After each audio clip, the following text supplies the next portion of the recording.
In this concept, we're going to talk about the boom chick.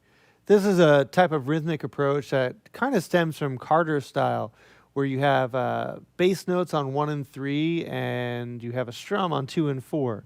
There's a lot of different variations for this. First, we're going to look at it open and see how we would use it in, say, a bluegrass setting. So we're going to just use some open chords here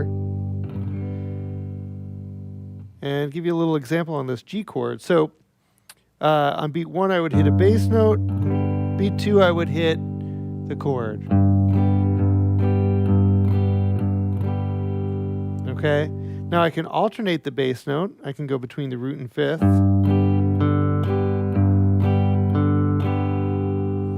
And for any fills that I would be using on this, I would use bass note fills if I was strumming down here and doing more of a bluegrass type of strumming.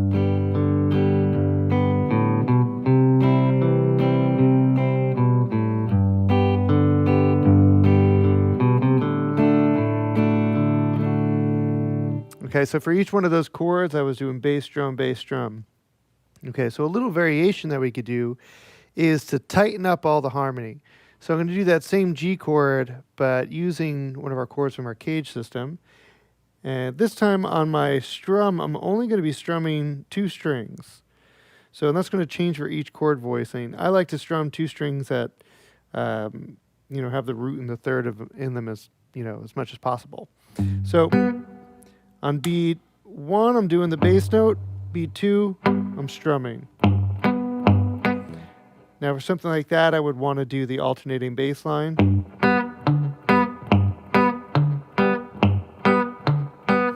I'm kind of pulsing here too to get a nice muted sound going on. I'm using my hand to get a muted sound. Okay, that's also something you hear Chet Atkins do with his thumb pick. That's the way that he accompanies himself a lot of the times when he's doing his kind of finger style picking. All right, another little variation, and this is a variation that works great over train beats, is something that Luther Perkins, Johnny Cash's guitar player, did a lot. And that's kind of like a boom chicka. So on beat 2, instead of hitting a single stroke, we're going to hit a double stroke. And you could do that anywhere. You could do that down here. You could even do it here. But it sounds really great when you're doing it just with single notes.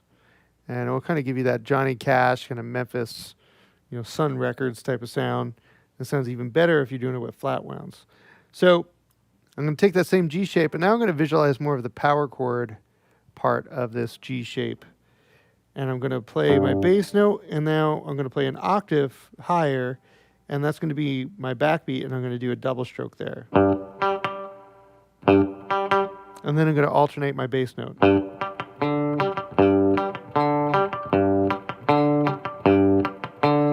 And you notice my muting isn't really coming from my picking hand, it's coming from my fretting hand by pulsing, releasing, and adding tension to the strings.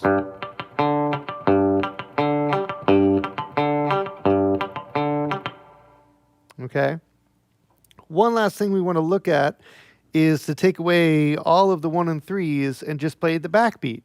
So this is something great to do if you're not the only guitarist in a band and somebody else is already playing, a primary rhythm part. What do?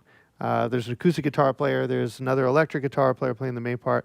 What can you add that's not going to get in the way, but is still going to add something? Well, you could do a backbeat. That means just playing on beats 2 and 4. And you want to make sure that that backbeat really lines up with the snare drum. Another way to think of it is that you're harmonizing or you're giving pitch to the snare drum. So you want to be acting in the same way that they are, in a very percussive way. So for that, I'm going to get away from where everybody else was playing down here, and I'm going to aim for the top and just the top 2 strings there, because that's going to be enough to cut through. I don't want too much going on, because again, I don't want to compete with anybody. I just want to add to it. So I'm going to take that as my G. Okay, and that's going to be my double stop, and I'm going to do a short muted attack mimicking the snare drum. So 1, 2, 3, 4, 1, 2, 3, 4. Okay, so let's pull up a track, and we'll do all 4 of these kind of variations on the boom chick against a really simple progression. You can see how much the field changes when we do this. All right, let's do that.